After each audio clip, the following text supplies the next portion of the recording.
Hey everyone, it's Kimber Schaefer here with Rage in the Cage OKC News, and we are so excited.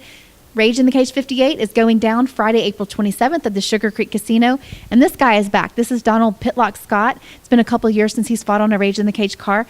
We're excited to have you back. This time you're facing Tyson Southern, who is also a veteran amateur in the cage. So welcome back, and you are now 3-3. Mm-hmm. Obviously, you're trying to sway that to a 4-3, right? I'm going to get a 4-3. By the end of the night, I will be victorious. Sounds good. Now, I just asked you, Pitlock, why that fight name? One of my best friends gave me that name. He told me I fight like a pit bull. When pit bulls fight, they lock on, and it's not over with till it's over. And there will be fireworks.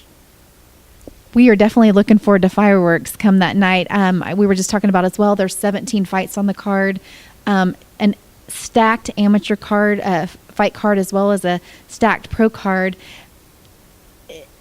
When you get on cards like this that are just really stacked like that, and you've got such a big card, do you feel that puts any pressure on you more than anything?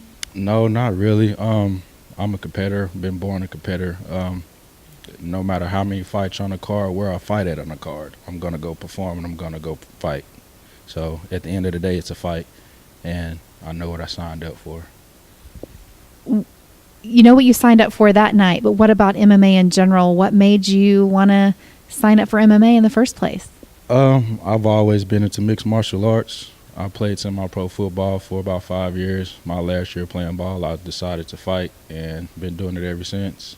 And you're training at AMA right now. How long have you been there, and what brought you to AMA? I've been at AMA since 2013. What brought me there is a guy named Dana Duquesne. When I first started training, I got introduced to AMA, and I've been there ever since and won't go anywhere else. So it sounds like you really love your gym. I love my gym. We have some of the best guys, some of the best training partners. Kendrick Coleman, he's a really good coach.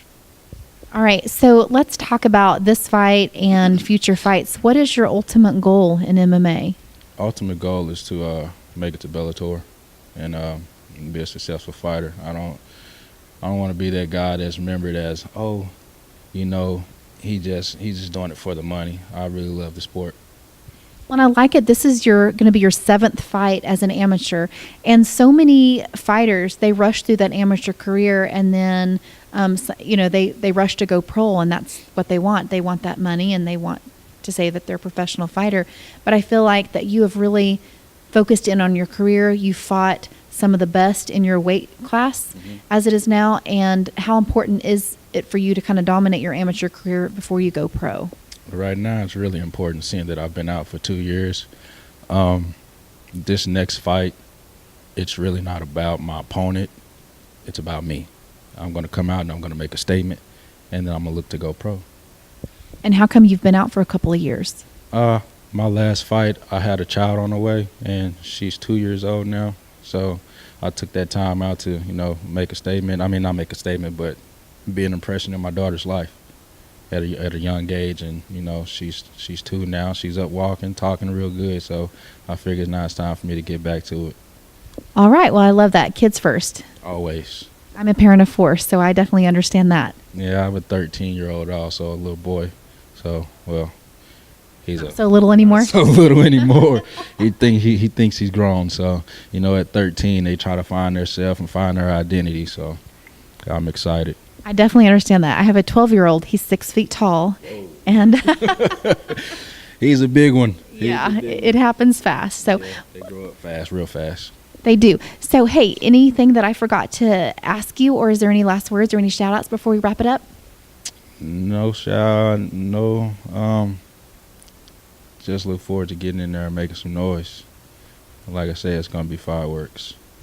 It certainly is. A great night of fights. Thank you guys so much for tuning in to our YouTube channel and listening to this guy right here talk about his fight coming up. You can get tickets from him or any other fighter on the card. And we look forward to seeing you at Sugar Creek Casino on Friday, April 27th for Rage in the Cage 58.